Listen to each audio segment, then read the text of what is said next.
Hi, poultry lovers. Welcome to another edition of Poultry Farming Made Easy by Chris Julie Farm Poultry Academy. Welcome to day 29. We're going to be switching to finisher today, but like I said, do not switch once. You can see 510. 510 is their starter, 512 is their finisher. But the truth is, there's 511 supposed to be grow up, but we don't use 511. Personally, we don't like the results we do when we use 511. So we're using 511 before until one batch where we didn't like the result because we switched to 511. So we've always stick to 510 and 512.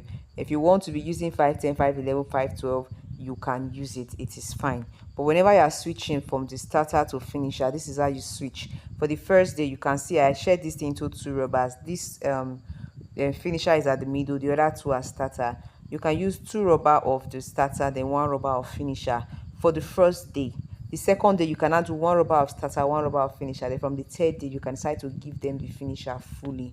You understand? Have you ever been in a situation where you give your best finisher, then you start looking at the food, they will not eat. There are even some, they start wasting the food. Yes, that is because you just switched once. You need to give them time to transition, to know, to get used to the feed. So the moment you miss it with your starter, they can easily just be picking it one and they will eat. But when you sometimes when you give them once like that, they will be looking at the feed and they will even waste the feed. So for the first day, you can mix a rubber of starter with one rubber of finisher. The second day, you can do just one rubber of starter, one rubber of finisher. Then you can switch fully to the finisher. Yes, you can switch fully. Well, if you're just joining us for the first time, welcome to our page, Chris Julie Farm Poultry Academy. This is a series we want to know which of the professional feed gives you the best result at 5 to 6 weeks. We started with new feed.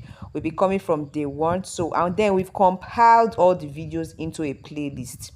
We have compiled all the video into a playlist on our YouTube channel. So instead of you going to be scroll down, because we have a lot of videos on our Facebook page, so instead of you scrolling down to be looking for the different videos, you want to just check the link on the comment section to take you down to our YouTube channel, and you see all the videos from day one. You even see the drugs we use for zero to low mortality. Then you can see how to set up your brooding pen to reduce your cost of production. This is the best at day 29. We weighed yesterday, which was day 28, and the best weights of the best were, they were okay. They were really okay. So you want to see that the feed are doing good and the beds are also doing great. So that is that. Today I want to talk about green poop. A lot of persons have been calling because of green poop.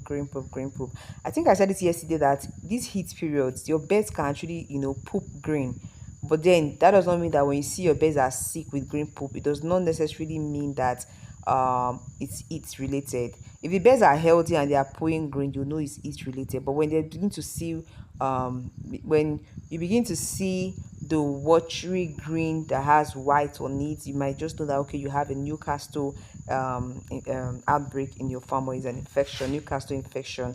And also there's another one, green poop, which is fowl cholera. That one is a bit thicker. Yes. And then fowl cholera can lead to paralysis. Yes, if you not treat fowl cholera easily, then sometimes you see your birds pooing green and then they will get paralyzed. They have fowl cholera. Fowl cholera can lead to paralysis, and most times when those birds get paralyzed, it becomes difficult for them to walk again. But if you have a paralyzed bird, you can try the other method of tying the legs. Yes, you can try the method of tying the both legs of the birds. Do you understand? You can tie the both legs of the bed.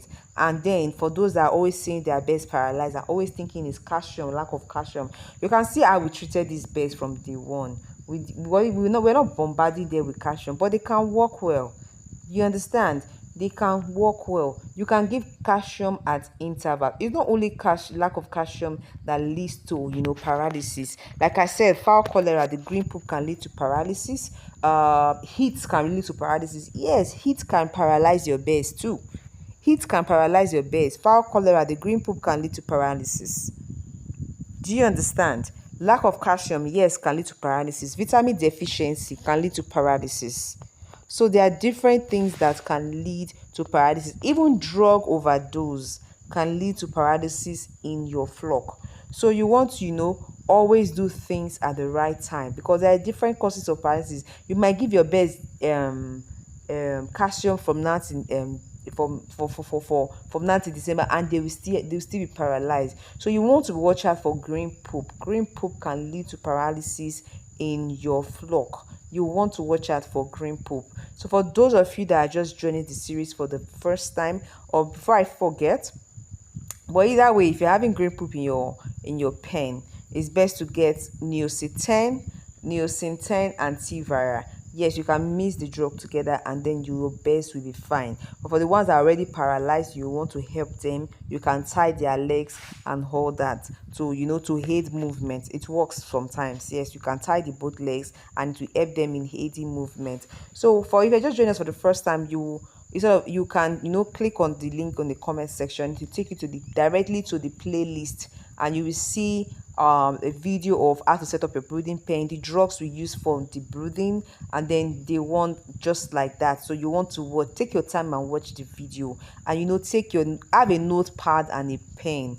The truth is that knowledge is what differentiates you in this business. And don't forget to subscribe to the channel so that when other videos drop, you will be notified. We've uploaded from day 1 to day 7, so you want to subscribe to the channel so that when other videos drop, you get notified. So for those that have been sharing our videos, we thank you and we appreciate you. You might not know what you are doing, but because of you, a lot of farmers are reaching out and getting solutions, and those and that is only possible because of you, because there are lots of farmers that are making losses out there. Trust me, a lot of farmers are making losses out there, and 2025 is a year that will tag the year that we get it right. The poultry business is lucrative. It's just for you to have the right knowledge. So you want to get your pen, you want to get your notepad, it's about being intentional. Do you understand? So just be intentional about the business. Tell yourself, I want to make money from this business. I want to get it right in this business. And I promise you, you can. So subscribe to our YouTube channel. Then send a message to our admin on WhatsApp to join our WhatsApp group. It is very important. In as much as it is good to learn from experience, it is best to learn from other people's experience. So thank you. See you tomorrow, day 30.